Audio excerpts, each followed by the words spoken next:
Welcome in. What's Right with Nick Wright, episode 336, our finals preview edition. Apologies for kind of the underdressed nature if you're watching on YouTube. I had a nice fit on, but we're having the AC fixed at the house, and so we had to turn all the AC units off in the house. So it is sweltering in here, so I can't wear what I was supposed to be wearing. You guys don't care about that. One thing you guys seem to care about, but you maybe shouldn't, is kind of internecine media beefs. And man, there's a tangled web involving Meadowlark folks, ESPN folks, Ringer folks. I'm tangentially involved. The whole thing's such a mess. So let me just address it in chronological order before we get to the show.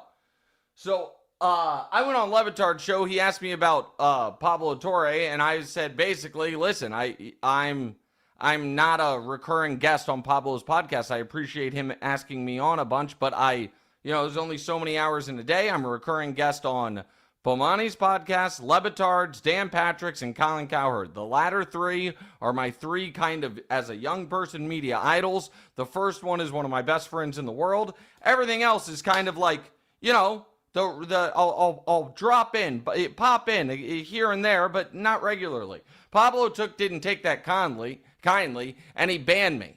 So I've now been banned from a show that I had no interest in going on again, so no problem. The sad part about that was he banned me with Mina sitting right there. And Mina and I have an odd relationship. And by that I mean this. I call her a media rival because she is. I say I will vanquish her because I'm being tongue-in-cheek. In reality, and I'm going to pull the curtain all the way back. In reality, I have massive, not only respect for Mina Kimes, but I think she's excellent.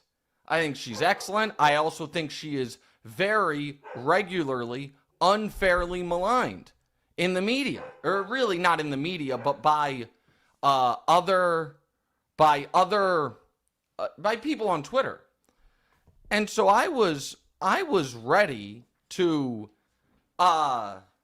let everyone know I'm calling off the media beef with Mina Kimes, especially after I heard, for no reason whatsoever, when there's 100 people to pick from, when Russillo's making a joke about what Inside the NBA is going to do on ESPN. He's like, maybe they'll add Mina Kimes. Now, maybe it's just a harmless joke, but it was to pick her of everyone when she is the most unfairly maligned person on that network, I think's crazy. So I didn't love that. I don't know Ryan, but I'm sure he didn't intend any harm, but I didn't love that. I agreed with Mina on that. And then I heard a clip where Mina compared me to Brock Purdy, to which I say, feud back on. To which I say there is you know what? I take back all the compliments. And then in the midst of all that, Simmons and Pablo now all of a sudden seem to have a real thing, where Simmons called him a fake journalist, and then Pablo's like, actually, I'm glad to hear from you. I have a lot of questions I'd like to have answered. Like he's the district attorney. So stay tuned. I'm excited to hear it. Damonza, give your thoughts real quick. I think the dog's attacking the air conditioner, guys, so I got to get him in here. You talk. Oh, my gosh. I wonder how they compared him to Brock Purdy. What similarities All right, I'm back. do they have? I had to put Dexter in the room. Those poor guys probably freaking out. Dexter thinks he's a guard dog. He is not a guard dog. He's just barking like crazy. So there's the catch-up for everyone on all this. In short, I have no beef with Pablo because Pablo banned me from a show that I didn't want to have to keep turning him down to go on. So that's fine. Right. I had a fake beef with Mina that is now a vehement real beef because she compared me to Brock Purdy. Come on. That's below the belt. What similarities? What, I think she was, in this context, like she was Josh Allen and I was Brock Purdy, or it was something like I'm punching above my weight, whatever it was. She was egged on by another person on the pod. Who was it? I don't want to get it wrong. I think David Dennis, I think it was, who I don't know, but I actually like. And it was Mr. Irrelevant jokes. There's none of that. But then in the midst of all this, man, oh man, this Jordan Hudson story, it's got a lot of tentacles all of a sudden, and a very ominous tweet. So now I'm plugging Pablo's podcast, which I didn't even want to do. So I guess, you know what? Pablo, and your Harvard degree, maybe you outsmarted me, buddy. Point to you. Should do the Now Pablo let's Torre get. show. But yeah, What'd you say? I don't know why. I think you should do the Pablo Torre show. I like. I Pablo did Torre. it. I had to pay for my car there and car back. It's costing me money. I ain't going your show. It costs me money. I'm not asking to get paid, but my goodness, maybe Okay, but somebody can pick me up. Like Makes it's just, hey, buddy, like, hey, I need you to drive me to the airport. And by the way, I go to the airport every 2 weeks. Like what? Hold on a second. All right, fair enough. All right, Fair here's enough. what missed the cut. Timothy Chalamet's playoff run comes to an end along with the New York Knicks. Saquon Barkley named the Madden cover athlete. And the biggest story in the sports world, the Royals call up Jeffrey Allen Caglione. Caglione is how they're going to pronounce it. I'm going to pronounce it Caglione. They call him Jack. He's going to mash, and the Royals, which have the best pitching staff in baseball, now all of a sudden are going to stop losing games 1-0. They played consecutive games this weekend with that they won 1-0 and then they lost 1-0. It's like the dead ball era at Kauffman Stadium right now. It's maddening. So are those the most exciting baseball games that end 1-0? I've been told by an editor on the staff that those are the most exciting games as baseball watchers. In the playoffs, I playoffs, know it means that like the pitching was obviously phenomenal if the score was super low like that, but I would say 1-0 is better than 10-8. I do think that because 10-8 is just but 1-0 in the playoffs is gripping because you feel like you're in jeopardy at every moment. The flip side to that is I think the best baseball game is probably 4-3 or 3-2. Like good pitching, but with some big hits. Right. Okay. That makes sense. But that was I don't know the editor that said that to you, and I don't want to get you, weird work politics. But I feel like he was trying to be like you're not a you don't know what you're talking about. 100%. That's his scheme. That's his spiel. Okay. Well, that's you didn't maybe a step far. All right. By the way, reminder: like, rate, subscribe, review YouTube channel. First things first, YouTube channel. By the way, 7,000 away from 1 million. Wow. The What's Right with Nick Wright YouTube channel, 793,000 away from 1 million. So first things first, gonna beat us there. Mr. Beast just hit 400 million, so that's probably solid. But you can also like, rate, subscribe, review on Spotify and on iTunes and everything. And by the way, if I seem extra amped up, it's for two reasons. One is, I don't know why, but this morning, no one else has drank coffee in the house today. I made a pot of coffee, which is 12 cups worth on the thing. And right before the show, I went to pour myself a cup, and it's all gone. So I've somehow drank a pot of coffee this morning. I don't know why, but I have. But the other reason is because I fly to Vegas tonight for the World Series of Poker. I could not be more excited. And so I am amped and ready to go. And we have an NBA Finals. Let's get rolling, Damonza. So the finals are officially set after the Pacers took care of business the other day. It's set to tip off on Thursday. OKC is minus 700 to win it all, while Indiana's plus 500. Are you giving the Pacers any chance here? Not really. Yeah. I will make. So here, I don't think it is. It would only be disrespectful to Indiana to not give them a chance if I didn't also think Oklahoma City is in the midst of an all-time season. So if I thought Oklahoma City was just a good team and I'm not giving Indiana a chance, that's disrespectful. But I think Oklahoma City, in the current construct of the NBA, is really, really smartly built, knows exactly who they want to be, can, aside from Shai, I believe, withstand an injury if it were to happen. It hasn't happened yet this postseason, but they did deal with it in the regular season. They dealt with it well. And they have just a bunch of different ways to beat you. And over the course of NBA history, the formula of what if the team with the best defense in the league and the team with the leading scorer in the league, what if that were the same team? That's a pretty tough formula to beat. Where you have the guy who is most certain to get you 30 and the rare off night that guy has, the defense can win the game for you. That's, historically speaking, a very tough formula to beat. And so here is how the Pacers would win.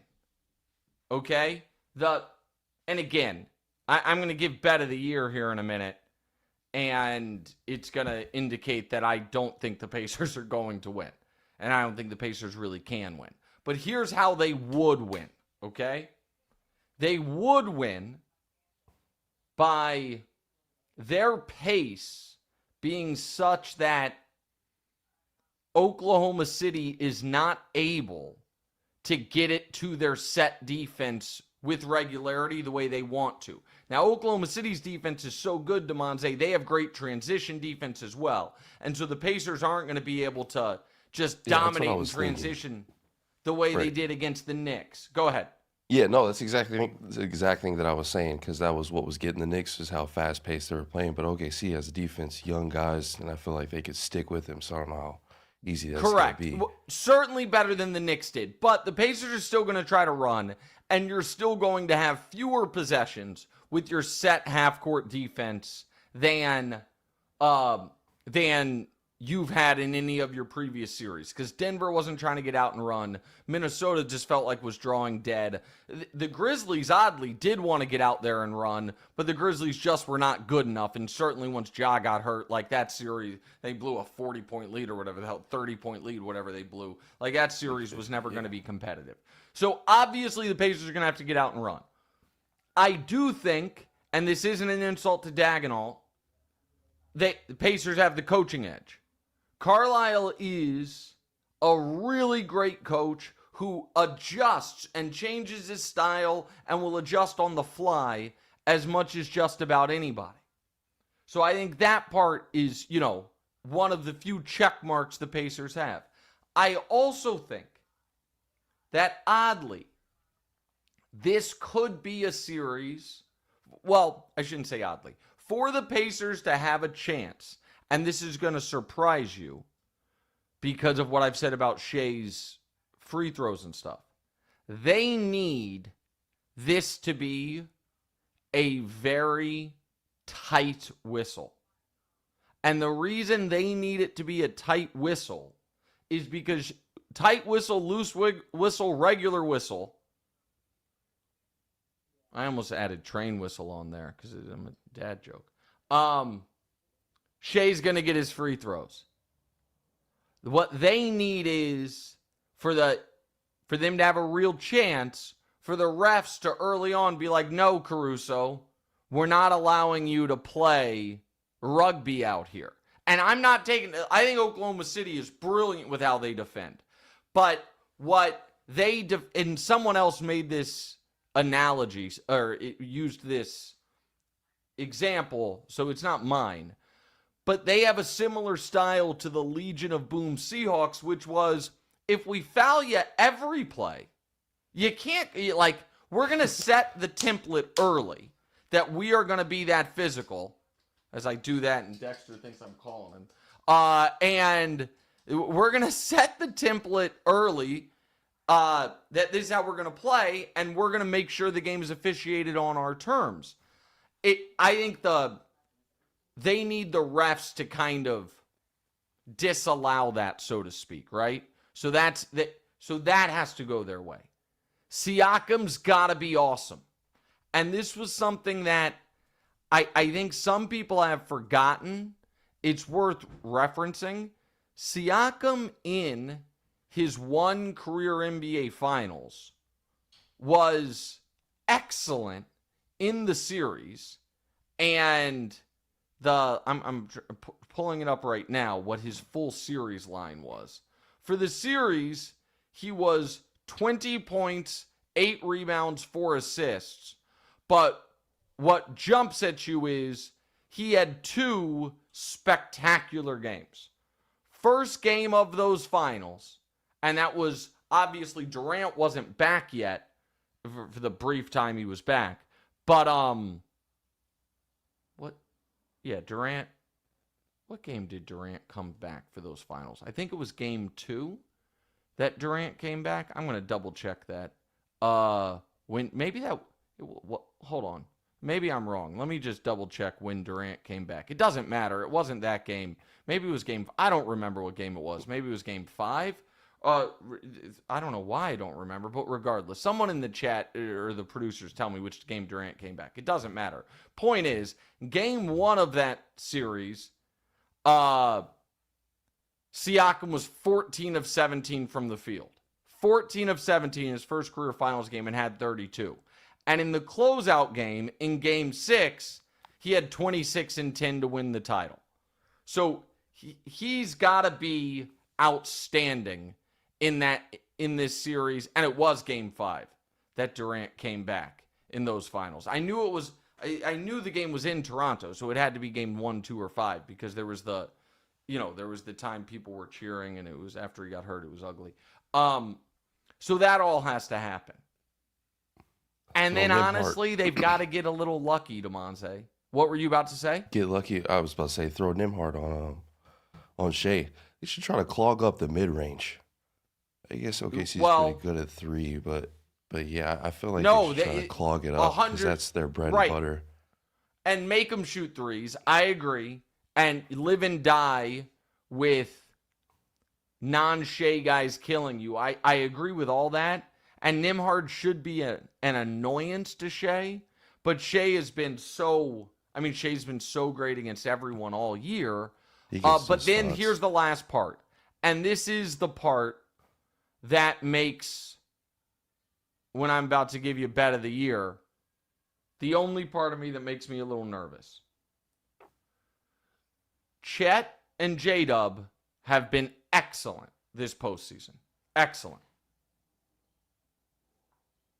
Will there be some finals butterflies for those guys specifically? Now, you might say, Nick, everyone who plays in this series, except for Caruso and Siakam, it's their first finals. Anybody can have finals butterflies. Got it. I understand. The point I'm trying to lay out how the Pacers would pull off the upset. And the answer is that J-Dub has the type of series like he had against Dallas in round 2 last year, and all those other things happen. So you got to hit a superfecta of perfect to beat this Oklahoma City team 4 times in 7 games. Especially when you don't have anybody on your team that is you can just pencil in for 30. And they can pencil Shai in for 30. Now, Haliburton's a different type of player. I understand that. But still, some of Haliburton's effectiveness relies on other guys hitting shots, and that's not necessarily the case for Shai. All right, I've been teasing it, Damonza. Go ahead with the been dying to drop your bet of the year. You said it on TV. OKC minus 1.5 games at minus 275. Let's hear your logic on this. All right, it's minus 275. I get that. That's laying a lot of wood. But that's also a 36% return on your money. And here's how that bet doesn't come through. The Pacers win the series. Nah, bro. Or the series goes 7 games. I just don't see it. So you win if OKC wins in 4, 5, or 6. And Daniel is asking, is this the perfect leg to throw in a parlay? I'm not sure. It's very hard. This is the type of bet you typically can't parlay with anything. Like it's, cross-sport parlay. Oh, I thought you meant a different, well, it's no longer bet of the year. It's no longer bet of the year if you're throwing it in a parlay.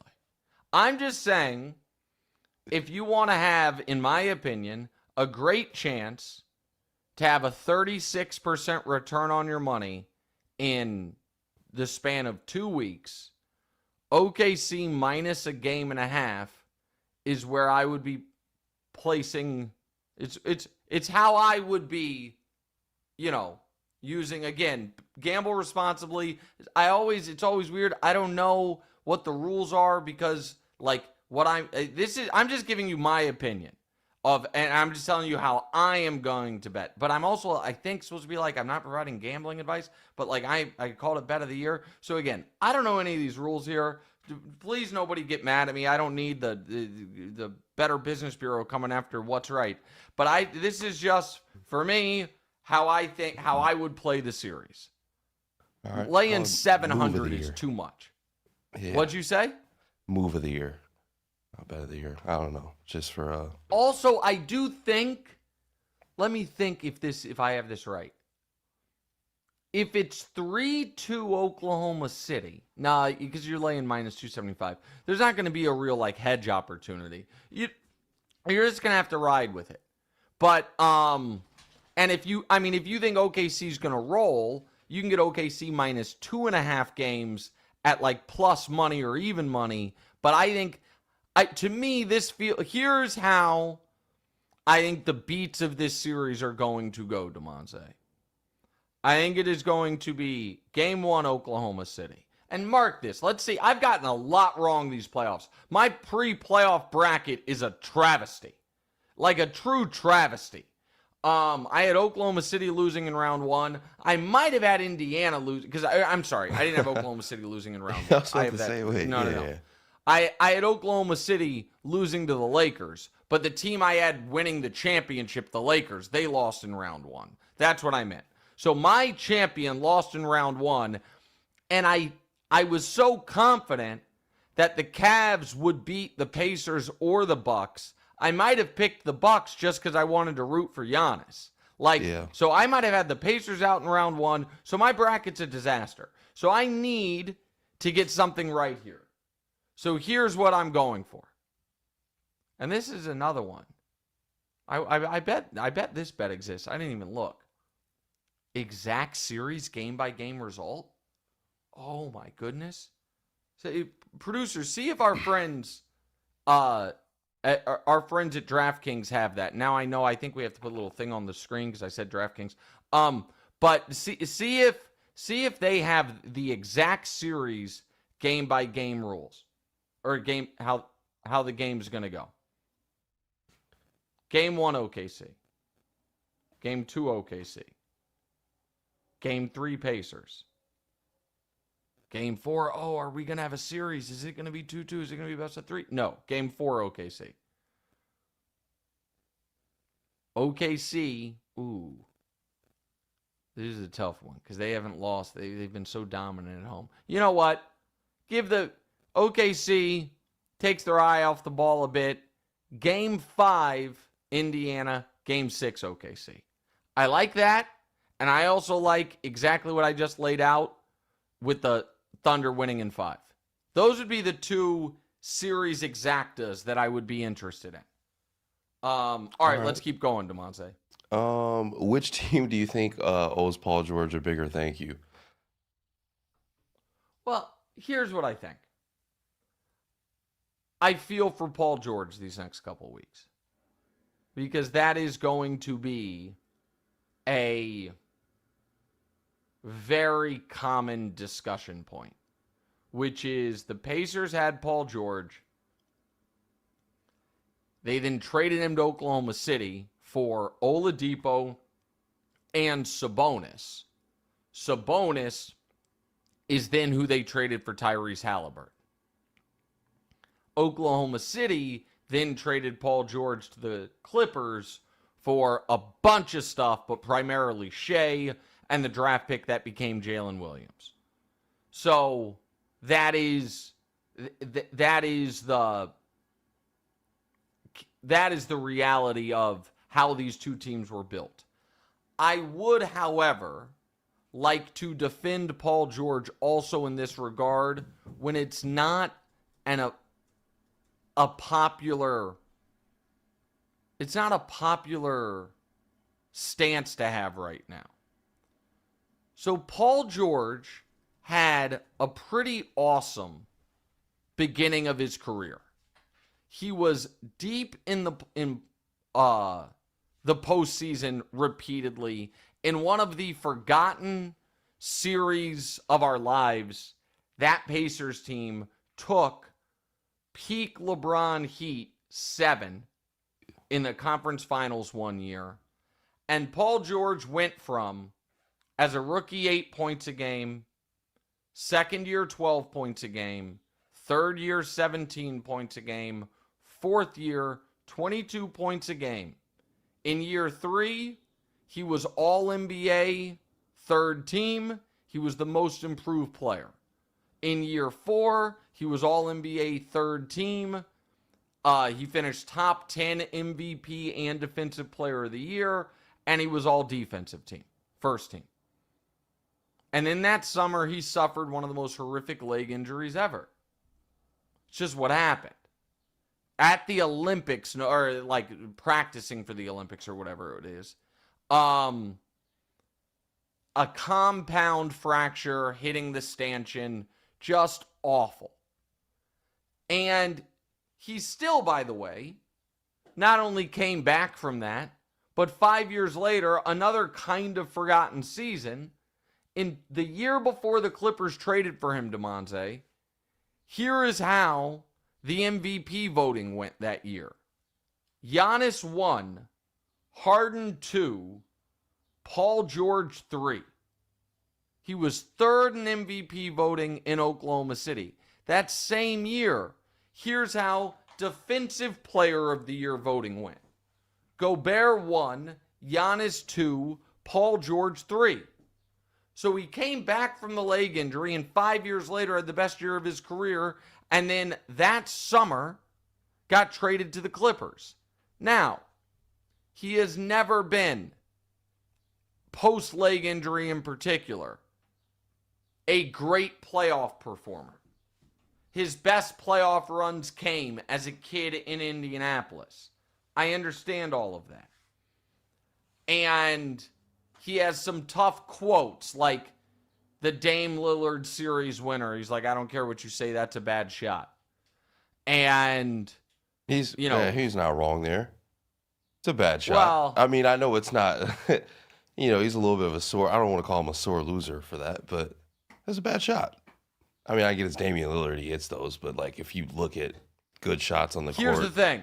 Like, all that sounds good. You just can't say it. You can't. You just can't. And then, damn near a decade later, another tough quote when he's like, "Listen, I have an announcement to make. I'm shutting down the podcast to focus on a championship." And then the Sixers, just disaster. And I don't know what happened to him this year. I mean, he was 23 or 24 a game for the last 4 years. Went to Philly and was 16 a game, was terrible. And so, again, a little just minor defense of Paul George, because he's going to be the butt of a lot of jokes or unintentional jokes this week. All right, ask me about TV ratings, please. Do you think the fans should care about the TV ratings? These aren't big names in the finals right now. Well, it's not big cities. For sure. Big cities, Here's the thing. This is a very odd phenomenon that is a social media thing, which is people like, I don't even think it's concerned trolling, but like, oh man, Adam Silver's got to be upset. Like all these things about ratings. And I don't know how it affects anyone's individual life that's not a television or an ad executive. Here's the other thing for the NBA. Of all the finals that we're going to have, Damonza, for the rest of our lives, this is probably the one where the TV rating matters the least to the league, because they just signed a decade-long television deal. So, like, the ratings The ratings matter for leagues because it's part of the negotiation process. They're not going to be in negotiation for years and years and years. And so if there was ever a year to have a couple small markets in the finals, it would be this year. And here would be the argument as to why this finals could be good for the league. Other than the fact, I think the basketball, if the Pacers can be competitive, the basketball should be really good. It forces the casual fan to get to know Shai and Haliburton. And Shai and Haliburton each have a 10-plus year runway moving forward, as opposed to some of the older guys. So I'm not as concerned about that as I think maybe some other people are. All right, NBA Finals here. Last chance to bet on the NBA until next season, and DraftKings Sportsbook, an official sports betting partner of the NBA, is pulling out all the stops to make this a finals to remember. One team will be crowned champ, and the other will be lost to history. That's rough. Who you got winning it all? Put your hoops expertise to the test. All season long, DraftKings has been the go-to spot for NBA player props, and that doesn't stop now. Who's going to carry their team to the chip? Try placing a bet on your personal MVP to drop 30, 40, a 50-point finals game. Ready to play? I don't think we've had, doing this off the top of my head, I don't think we've had one of those since Giannis to win the championship. Maybe I'm forgetting one. Ready to place your first bet? Download the DraftKings Sportsbook app now.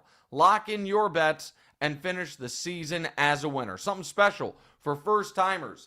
New DraftKings customers bet $5 to get $300 in bonus bets if your bet wins. Don't miss your last chance to bet on the NBA this season. Download the DraftKings Sportsbook app. Use code WRIGHT, W-R-I-G-H-T. That's code WRIGHT for new customers to get $300 in bonus bets if your bet wins. When you bet $5 only on DraftKings, the crown is yours. Yeah, I think the last 50-point finals game was Giannis in the clincher in 2021. And I think the last one before that was LeBron game 1 of 2018. There haven't been that many 50-point finals games. So, yeah, that would be it. So this is a fun 7 one. total in history. Yeah, you know what? I'm not going to try to do it. I say fun. It's fun for me. I don't know how fun it is for the audience for me to try to go back and do it. We're doing a finals preview. All right, let's go. Let's focus in on the Thunder and Shai. Yeah, with the way that you've been talking about OKC, you would have thought the finals have been over for a while now. But they've got one more round. Still got to play some good basketball. But for Oklahoma City, who do you think has the most to gain, the most to lose in this series? Most to gains, unequivocally, without a doubt, Shai. Shai can argue. I won't necessarily agree with it, but Shai and his fans certainly could argue he holds the belt if they win. That it not only because he would be the league MVP, the finals MVP, there were a 68-win team, scoring champ, but also I played the guy who has the belt in Joker, and my team won, and I played, they could argue, played better than him. I don't actually think I agree that in that series Shai was better than Joker. I know Joker had a couple kind of uncharacteristic games. I still think Joker was the most impactful guy in that series, but it certainly would be a fair take to say, if they win, to say Shai's the best player. It's not the take I would have, but you'd have to at least respect it. It also would be, Brew and I were talking about this off the air, and I know Simmons has talked a lot about this. It also would be an all-time guard season. So, if you remove Michael and Magic, what guard would have had a better season than the one Shai is having right now? I think if they win the title, I think folks reflexively, I know I reflexively was like, well, all right, Michael had a bunch. Magic had at least a couple. And then, of course, Steph. Here's the problem. Steph's best season by far, they lost the finals. So the Steph's years get kind of fuzzy in our memory. But Steph's best year, and one of the greatest years any player has ever had, when he scored 30 a game on, 50, 45, 90 splits, they lost to LeBron. His other MVP year, Damonza, I'm going to put you on the spot here. Give me a guess how many points and assists Steph averaged his first MVP season. 31-9. 24-8. Oh, Jesus.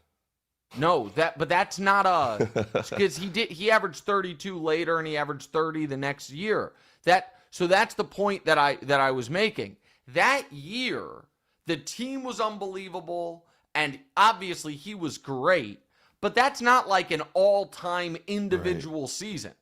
The next year was the all-time individual season, and then the year he had a year when he won the scoring title when they weren't that good in 2021, and they missed the playoffs like that. So there's his best year, they didn't win the title. And then people are going to say, well, Kobe, did Kobe have a better year than this Shai year? Because here's the thing. Kobe, and this is another one people are going to say this isn't true, but it is. Kobe averaged 30 a game 3 times in his career. And amazingly, none of the 3 did they win the championship. And in fact, 2 of the 3, they didn't win a round of the playoffs. So he averaged 30 a game the year they were going for the three-peat. And that year they lost did they lose in round 2? Yeah, they lost in round 2 to San Antonio. I'm sorry, not the year they're going for the three-peat. They already had the three-peat, obviously. The year they were going for the four-peat. And then his 2 insane scoring years, 35 a game and 32 a game, they lost in round 1 both years. Both years that Laker team lost in round 1, one year blowing a 3-1 lead in round 1. So those years are off the board. The next year, the year they got Powell, he won MVP. He averaged 28, 6, and 5, and the Lakers that year won 57 games. It's hard to argue that year was better than this year by Shai. D. Wade, obviously, never won an MVP. Isaiah Thomas, as great as he was, never won an MVP. Steve Nash won a couple, never made a finals. So, there is, and I don't want to do West and Kuzi right now. But even West, let me check. Because poor Jerry West. Jerry West was 1-9 in the finals. And the one year he won the championship, he was not even close to his best individual season. Still pretty great. By the way, do people want me to do a Jerry West thing? Okay, I'll do it real quick. Jerry West, again, 1-9 in the finals. And if that's not enough, here's Jerry West's MVP finishes. 5th, 3rd, 2nd. Didn't get one for 3 years in a row. Second. He finished second in MVP voting 3 straight years while losing the finals like every year. That's pretty crazy. Voter fatigue must not have existed at that time. No, Wilt and Russell won all of them. Kept trading off. I mean, because I feel like once those guys are in second for a long time or get those second and third spots, it comes a year and they're like, all right, we're just going to give it to them. Yeah, I mean, and listen, now Jerry West did win finals MVP the first year they ever gave it out when they didn't win, when his team lost the finals. Had to give him something. But no, during Damonza, during West's prime, here's the MVPs. Wilt, Russell, Oscar, Russell, Wilt, and then Unseld, Reed, Kareem. It was a big man's award. Oscar won it, but it was a big man's award. Again, so Jerry West, like, point is this. If they win the championship, you can make the argument that only Magic and Michael, as guards, ever had a better single season than Shai had this year. It's pretty remarkable. And for OKC, I don't really think there's too many guys that have a ton to lose.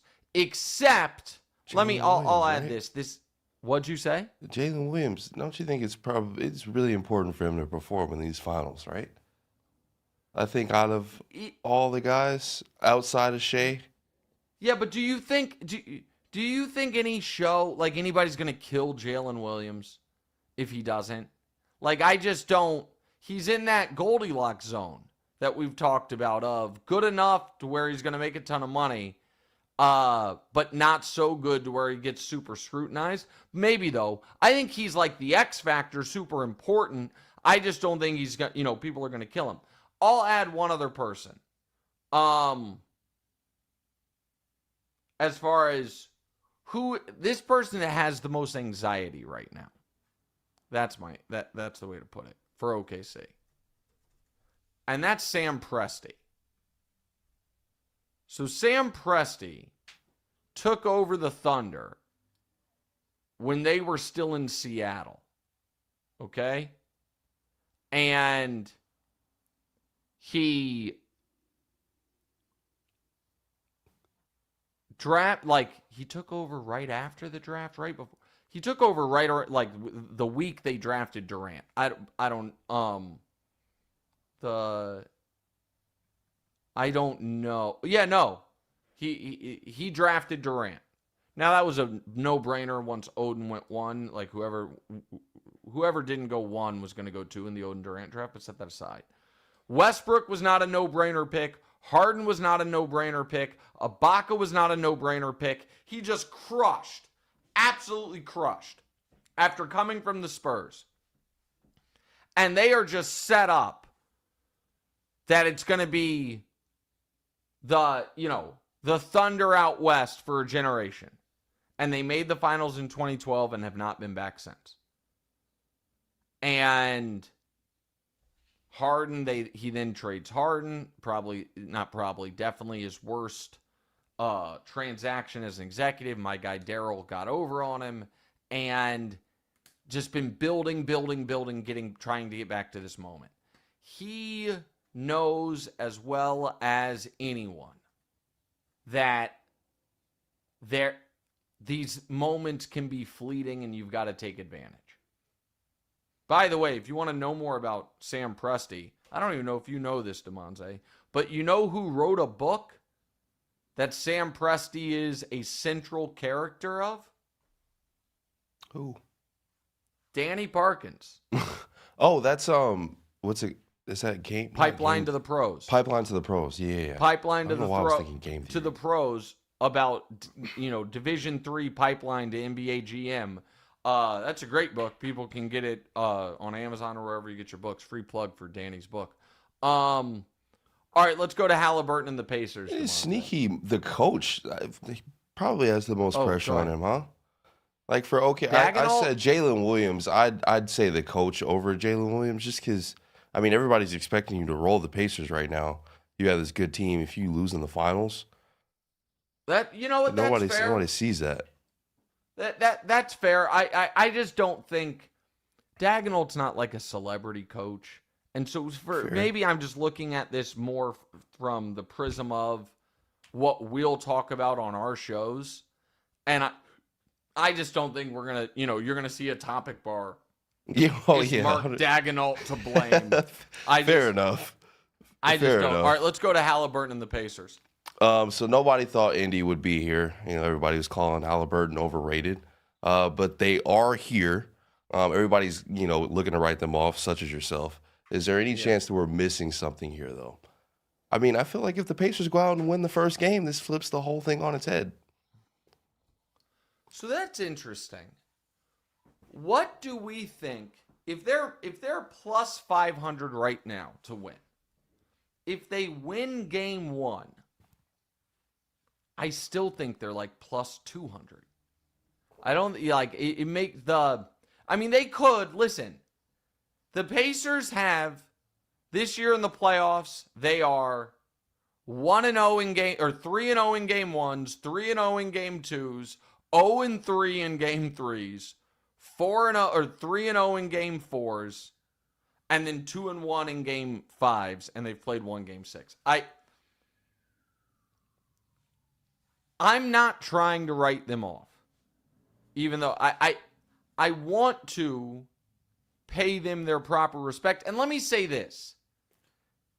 The Pacers are following a formula that we have seen champions as of late follow, where a clear-cut identity, a deep team, 2 all-stars rather than 3, and have been building to this moment. And you can't call it a fluke because they made the conference finals last year. I just think, let's say, sorry, Daniel, earmuffs, Lou Dort doesn't hit 3 straight threes in game 5 against Denver, and Denver clips the Thunder. And then the Western Conference Finals was Denver or Minnesota. Against either one of those teams, I might pick Indiana, given what I've seen from Indiana. And that's also, I said this on TV, and it sounds dumb, but I think it's true. Is the only thing standing between Anthony Edwards and being face of the league Lou Dort catching fire from 3 in a game he wasn't playing in? Because Minnesota really gave Denver trouble the last couple years and all of it. But so, I mean, which is also why some of these narratives we do are a little silly, but whatever, it is what it is. So the point that I am trying to make is I don't want to be disrespectful of the Pacers. I just think that they are running up against a team that they're not going to have a lot of answers for. OKC's due. Maybe. Maybe. That's what you're saying. But another way to look at it is they're just been the best team all year. They're going to win the championship. This is another way. You know who's taking credit, by the way, for knowing OKC was going to win the championship? You'll love this. Your mother. What? How is she even spinning that? What do you mean? Because we saw him the day after Thanksgiving in LA, and she is claiming that she told me that I should go on TV the next day and say that I think they're the best team and they're going to win the title. She's saying she gave you a take? If she did say that, I think what I would have said is, well, they do have the best record. You know what I mean? That won't be a unique take. But she is saying that she saw them in person the day after Thanksgiving, and that she was like, oh yeah, they're the best team. And now she's also saying, she's like, remember, that used to be my team. Because when they had Durant, with KD, she loved them. So she's claiming a little OKC fandom here. OKC, Knicks, Rockets, Lakers. She's got a lot. She got a lot of, as Wild would say, chips on the roulette wheel. All right, go ahead and ask follow-up before we get to Finals MVP. So in the couple of games that Haliburton's played against OKC this year, he averaged 11, 3, and 5.5. What are you expecting out of him this series? Well, he's got to basically double those averages. Yeah. And I mean, that's the OKC just has so many guys they can throw out at Haliburton and disrupt him, and they're going to try to not let them get out and run. It's a tough matchup for everybody. They're just a tough matchup for everybody. And here's what I do wonder. I wonder if some people are going to wish they had a little bit of their harsh Anthony Edwards criticism back if Haliburton struggles. Yeah. You know what I mean? Like, what if OKC, this is just what they do to opposing guards in particular? All right, let's talk the award he didn't win, which is Conference Finals MVP. Yeah, so Pascal Siakam won that award. And it seemed like Haliburton might have thought that he was winning it with his mannerisms and stuff before going up there. But what about yourself? Do you think that he should have won it? Do you think Pascal Siakam rightfully won it? I thought it was fine. I think that if it's close, the best player should get it. I also, last show, I vehemently disagreed with Simmons leaving LeBron off his top 15 players. I will give Simmons credit for this idea.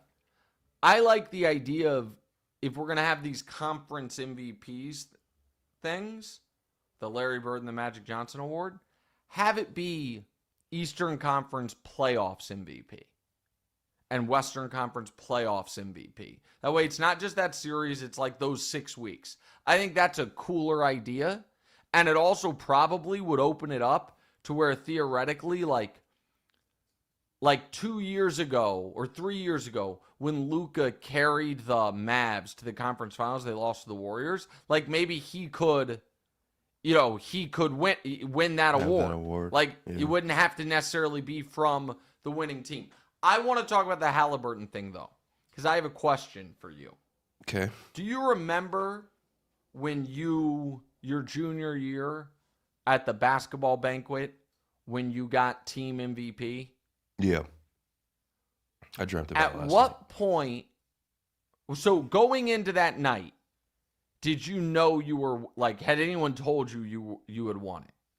No, definitely don't remember anybody telling me. Okay. And I don't think I had the thought of winning it, to be honest. I don't.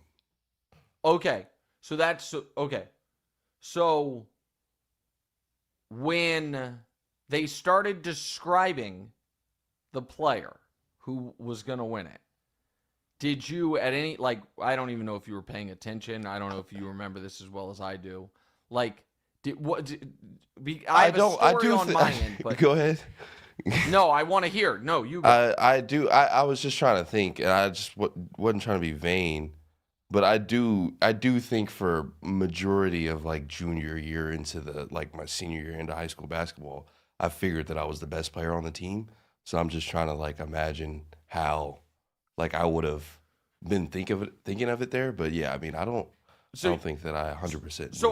So I remember them describing because I was nervous on your behalf because I'm he's a junior. I wonder if they're going to just give it to a senior. But then your coach said he led us in points, rebounds, block. You led the team in everything but assists. And so he was listing it. And so I was like, oh, they're giving it to Damonza. Because I knew you had led the team and everything. When I played high school basketball, I did not lead the team in anything. And at the awards banquet, they were announcing an award for leadership, hustle, toughness. And they were describing exactly what I provided to the team. Your game. Yeah. And right before they announced it, I pulled a Haliburton because it was not me. Wait, how did you pull? What did you do? You tapped your chest? I stood up. No, we were at it. I stood up to walk up to get the award, and it wasn't me. And I had to pretend that I was standing up to congratulate my buddy who got it. Yeah, I did that. Couldn't even get team MVP. I couldn't even get Mr. Hustle. I mean, the way you was used to describe your practices and how you went about it, it seemed like that award I was should a hard go worker. to you. I mean, yeah, I mean, you said you're throwing up and you know stuff what? after. Now that I think about it, I got snubbed. All right, guys. So you know what I've been doing a lot lately? Seeing all the Tony-nominated Broadway shows. I just went to see The Outsiders with my wife and her two sisters who were in from out of town. We went to last Saturday's matinee, and you know how I got the tickets? SeatGeek. SeatGeek right here. And if you, by the way, want to go see The Outsiders today in New York, you just go on SeatGeek. You can see it right there. Outsiders, Bernard Jacobs Theater.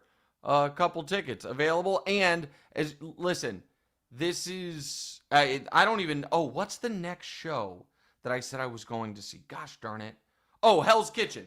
I haven't seen Hell's Kitchen yet. That's the next thing I'm going to see. And I'm going to get my tickets the way I get all my tickets, through SeatGeek. And they are a sponsor of today's show, and I want to give them a huge shout out. Over 28 million downloads. SeatGeek is the #1 rated ticketing app. More than 70,000 events listed on SeatGeek, including concerts, sports, festivals, more Broadway shows. Right now, you can get tickets to the MLB season, NBA and NHL playoffs. And as you guys know, I love using SeatGeek. I will use it when into the summer. When I go to the US Open here in New York for 3 or 4 days, I will get my tickets on SeatGeek. When we went to, now that I think of it, as my anecdote of when I used SeatGeek, I probably should have talked about the Knicks playoff games I went to. But more recently, I literally just last weekend went to the Outsiders. But I get all my tickets on SeatGeek. And you guys know, listen, they have your back. Each ticket, and this is really important, especially if it's a venue you haven't been to, is rated on a scale of 1 to 10, so you know if you're getting a good deal. So look for the big green dots. Green means good, red means bad. Plus, every ticket is backed by their buyer guarantee. And, you know, I try to help you guys out where I can. You can use code WRIGHT, my last name, WRIGHT 10, for 10% off your next set of tickets at SeatGeek. That's 10% off any tickets with promo code WRIGHT10. Make sure you click the link in the description to download the app and have the code automatically added to your account so you can use it later. Thank you to SeatGeek, and to you guys, please use promo code WRIGHT10, because there is nothing I like more than when sponsors of the show are products I use all the time. It's why I love having DraftKings as one of our premier sponsors. You guys know I use them all the time. And my lifetime spend on SeatGeek, you know how some people show like their lifetime spend on Amazon? My lifetime spend on SeatGeek has to be insane, just because I go to a ton of games. I go to a ton of Broadway shows, which I love. Don't care if you guys make fun of me. I love the Broadway shows. Nothing to make fun of. They're awesome. And it's to me, the best and clearly the easiest and most intuitive way to get tickets. All right, Damonza, let's talk future off-season stuff. You would not go to Broadway shows without your daughters. Well, hold on. That is true. So here's the thing. I would not have been exposed to them without them, but I love them. Yeah, so no, I can tell you're right. into them, 100%. Yeah. You're right. I wouldn't have. When I moved to New York, I thought, seems ridiculous. And now it is absolutely one of my favorite things to do. It's like all right, people are going to make fun of me. I honestly don't care. It's like having courtside seats to an NBA game in this regard. You are, a few feet away from the best in the world at what they do, and it's a skill set that I can't imagine having. Yeah. We went and saw Gypsy about a month ago. I mean, the Audra McDonald, I think is her name. Her singing, it was as alien to me from what I could do as watching the Saquon backwards hurdle. It's like you're a different, like you, and so I think it's a different world. Right, and I think it's great. All right, let's talk Knicks. So the Knicks couldn't even up the series, so now they're headed to Cancun. What do you think New York should do? What should they make any moves? Listen, people want to come at Cat. If they just run it back, I think that's totally reasonable. Run it back and be like, hey, during the regular season, Tibbs, let's play the bench a little more, not for the reason everyone always says, which is because guys are exhausted, but so you can have more real tests of what lineups. Oh, Shamit's better than Payne. Oh, we like this 5-man unit. That's useful. So like Tibbs, can you adjust there? Because Tibbs has hit this hard ceiling of the conference finals multiple times in his career now. There's one. Brunson. Hey, man. While everyone's been focused on Luka's diet, it might be that of all the players on the 2022 Dallas Mavericks, you were the biggest defensive liability, like moving forward. Like, hey, I know that, and Brunson's awesome. He's awesome. He's a great player, legitimate superstar.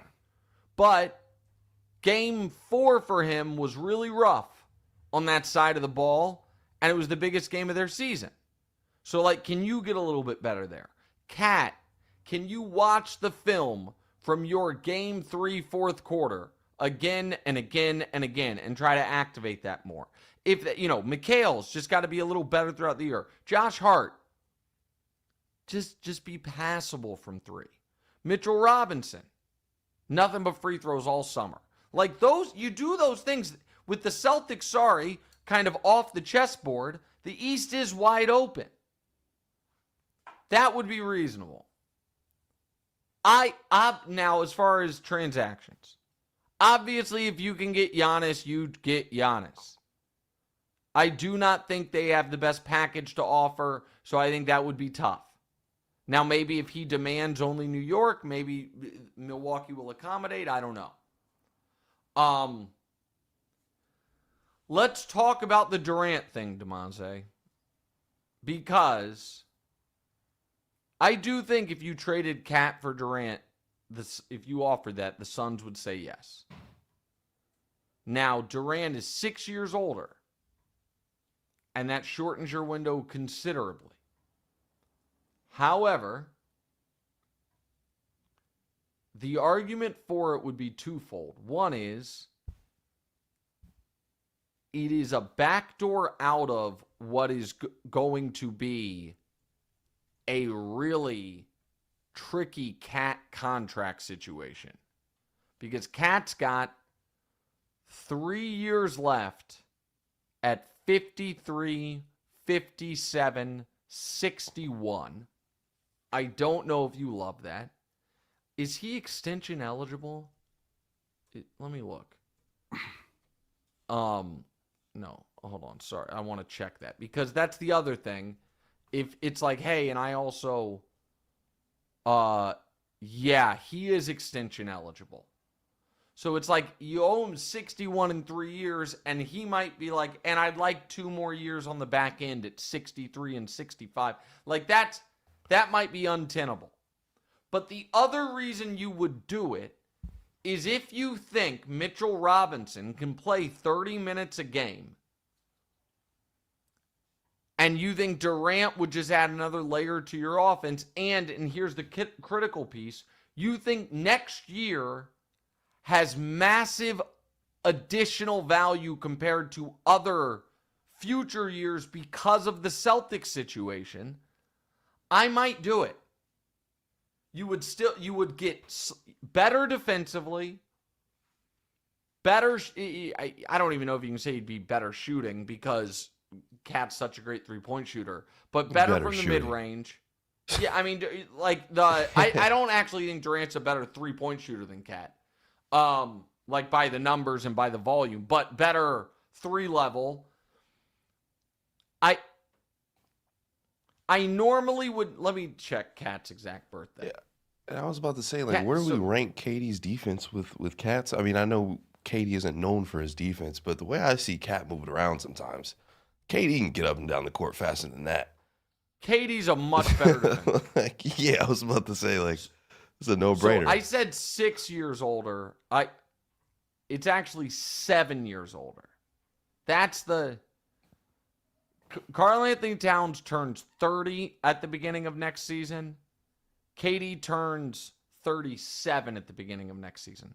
So that typically is not a move you want to make. But I guess here's how I would look at it. If they made that trade, Damonza, I think for next year, I'd say the Knicks are the favorites in the East. And now I think KD might end up in Minnesota. I think there's real smoke there. But the East is so open, and I do think for a playoff run, even though we haven't seen Durant on a long playoff run in a very long time, I think Durant makes you a little bit better. Like, do you think that's crazy? No, I think that makes a lot of sense. I think Durant should probably go to New York as opposed to the East too, just to get the best possible chance. Go the East, yeah, East opposed to the West. Yeah, just to get another chip. But I mean, still end up having to face those guys either way. But I like the move. I think they should do it. It's a no-brainer to me. I feel like it's got to at least be kicked around. That's the way I look at it. All right, reminder to everyone, like, rate, subscribe, review, do all that. Let's jump down to some listener questions, and then I can talk a little World Series of Poker if we have time. But let's do, again, if you're watching on YouTube, we greatly appreciate it. If you're listening on the pod, we greatly appreciate it. But either way, please subscribe to the channel. Please subscribe to the pod, all of that. It really does help us out quite a bit. All right, go ahead, Damonza. Bobby says the 24 Celtics against the 2025 Thunder in a 7-game series. Who would win? I think it's tough. I think that's very close. If you are getting 7 healthy games out of Porzingis, I would go Boston. Yeah. If Porzingis is the way he was, forget this postseason, even last postseason where, he was injured, then that to me would tilt it to the Thunder. Yeah. Does that seem fair? Yeah, man. That's so unfortunate. That's pretty fair. To me that's where I land on it. All right, next. Ryan, are the Pacers' title hopes riding on a game 1 win? Yeah, I'd say so. Yeah, 100%. I mean, you could. Well, let me put it like this. Again, you guys know how thin I think the Pacers are drawing in this. They have to win one of the first 2. You can't go down 2-0, even though the series wouldn't have started. A home team hadn't lost it. You got to win one of the first 2. Next. Yeah. Owen, Michael says going into the 2024 NFL season, I think there was a consensus understanding that the AFC was better than the NFC. You think that still holds? No, what I think is the quarterbacks in the AFC are way better than the quarterbacks in the NFC, but because of that, because the NFC quarterbacks are not as highly paid, you've been able to develop more well-rounded teams. And the team right now last year that was, gets to call themselves the best teams in the NFC, and the Lions were excellent too. Now the Lions I'm a little worried about, and the Frank Ragnow retirement's not nothing, but no, I think it's far closer than it was. Let's keep going. Owen says, love from Canada. Do you think SGA passes Steve Nash as the greatest Canadian player ever with a title win? Yes. I think he does. I think 1 MVP and 1 title. And I think this year from SGA was better than any individual Steve Nash year. Yeah, I think he does pass him as the best Canadian player ever. Next. Louise says, hey, Nick, since the NBA season is ending, is there any plan to cover summer sports, WNBA, cycling, Tour de France, F1, tennis until September and the NFL comes back? So we'll definitely cover some WNBA. We'll talk definitely tennis. cover tennis. You know that. And I have a confession. You know what I did this Sunday? I watched IndyCar in the Detroit Grand Prix because ever since I went to the Indy 500, I kind of gotten into open wheel racing a bit. And so I am now considering going back and watching that F1 series on Netflix that I was so skeptical of, and us bringing back the F1 minute and doing all that. So maybe I'll get into F1 because I thought the IndyCar stuff was really, really cool. But we'll also have NBA free agency, the NBA draft. We'll have a bunch of cool stuff. Yeah. All right, last one. Producers, but really, Gabe, thoughts on the new Mission Impossible? I have a shameful confession. I haven't seen it yet. Now, part of that is I've been incredibly busy, and part of that is I haven't been ready to say goodbye to the greatest movie franchise ever. And so no spoilers, please. I've not seen any of the Mission Impossibles. It's such a bad job by you. Oh, okay. I thought you were a bad job by you. Oh, okay. No, it's the greatest movie series ever. It's just so good. All right. I am heading to work, and I'm getting on a plane, and I'm going to Vegas for the World Series of Poker. This time tomorrow, well, not this time, but tomorrow afternoon, I will be in the $10,000 dealer's choice. And this is what I'm going to say. And I'll try to, I'm not really on Instagram much. I'll try to update people via Instagram stories. Is that what I do? Reels? Stories? Threads? I oddly have a really good feeling. The last time I had this kind of weird confidence going into a poker setting was when I went to play Helmuth heads up for 50,000. Now I did lose that, but I played great for the better part of 2 hours, had a 90-minute lapse of concentration, and then clawed my way back to where I was in a great position of potentially winning. Got very, very unlucky, but that's poker. I just feel good about how these next 5 days are going to go. So I'll keep you guys updated. I don't want to say too much. And obviously maybe I'm just going to, blow Damonza's inheritance. It's always on the board. Like Damonza checks in on me more when I'm in Vegas than anywhere else. And part of that is because he's, looking out for me. But the other part of that is he understands. I'm not the other. He checks in's probably the wrong word.